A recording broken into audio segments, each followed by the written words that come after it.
Okay, YouTubers, this is the Angry Pepper. Today's video, we're going to talk about, can droughts lead to water wars? Now, you have heard me in the past talk about water wars. You've heard other YouTube channels and other creators talk about water wars. Water wars. Sorry, it's like a tongue twister. Anyway, guys, with that, with all of these droughts we're seeing all over the place, we're seeing some serious, heavy droughts in other parts of the world. In India, they had a mosque that was abandoned, resurfaced.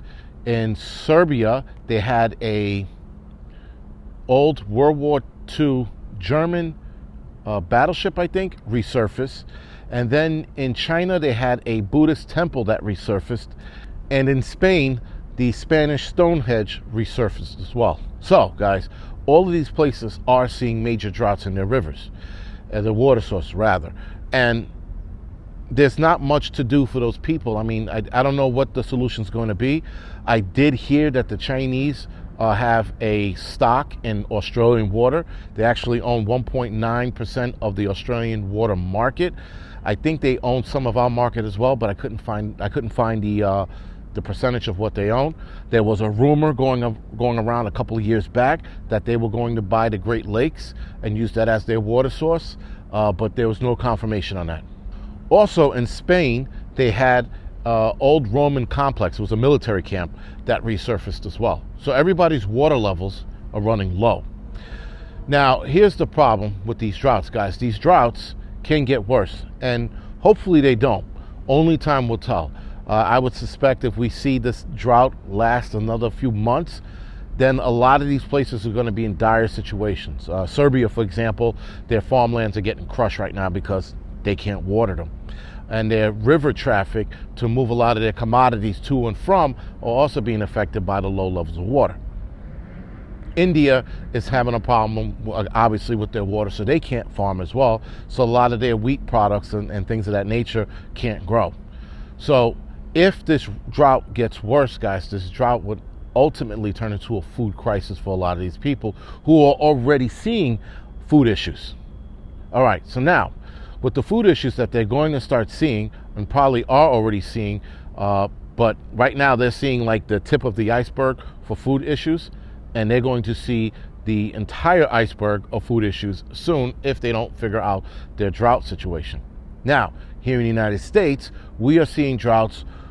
Pretty much 40% of the country is in drought levels, if you will, right? So 40 to 43% of American cities, states, towns, if you will, are seeing droughts.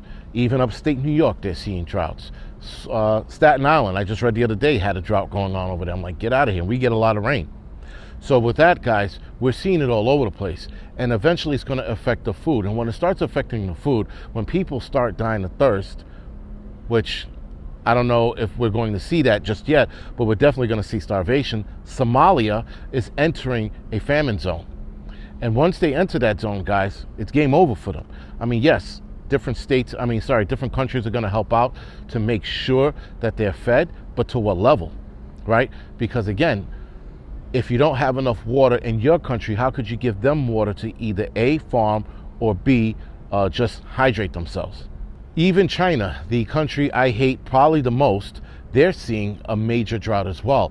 They're seeing the worst drought they've seen in 60 years. The water levels for the Yangtze River is so low, it's causing blackouts in the surrounding regions. So again, guys, everyone's feeling this. Almost everyone's feeling this water shortage, if you will. Now, can it lead to war? Absolutely. Because we, guys, are humans, and humans are always looking for an excuse to go to war for bullshit. But now you have a real reason to go to war when it comes to water and sustaining your people, your land, so that you can feed your people as well. So to hydrate them and feed them, you need what? Water. And I can see certain countries going to war with one another for that water. Now, India and China, I thought there was some kind of tension building again because of the water issues. But again, that was something I overheard.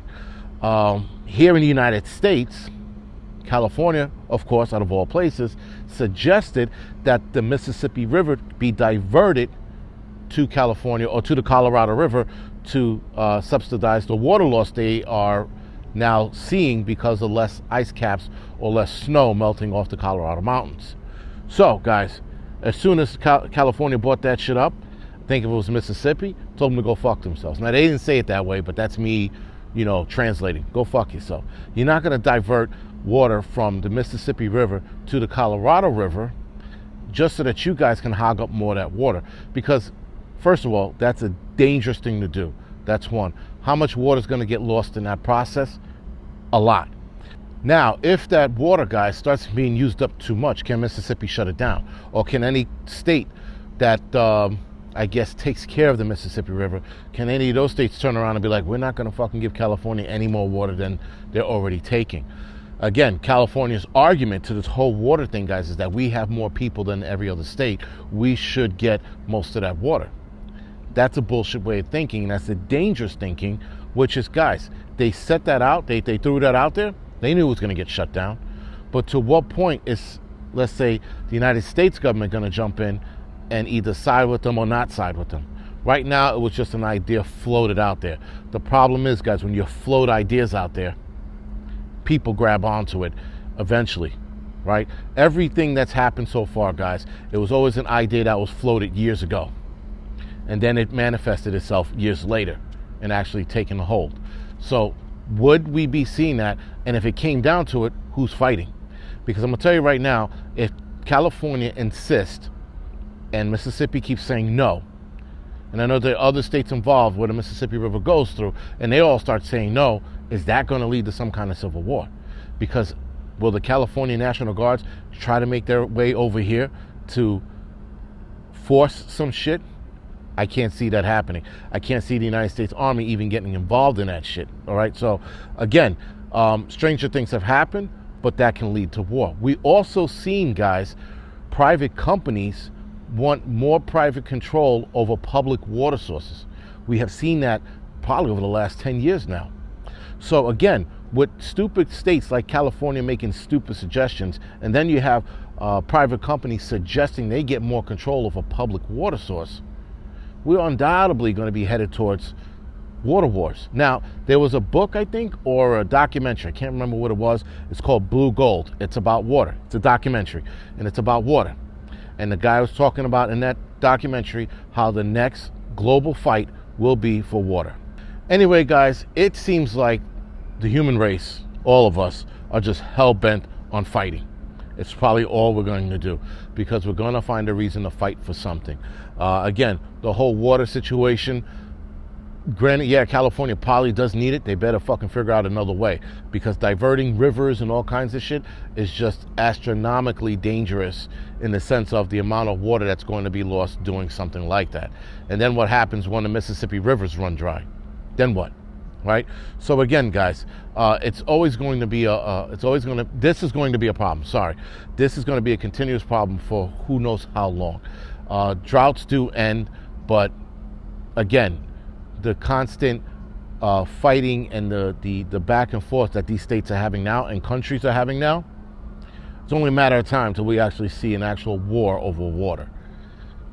All right, guys, other than that, this is The Angry Prepper. Thank you for watching.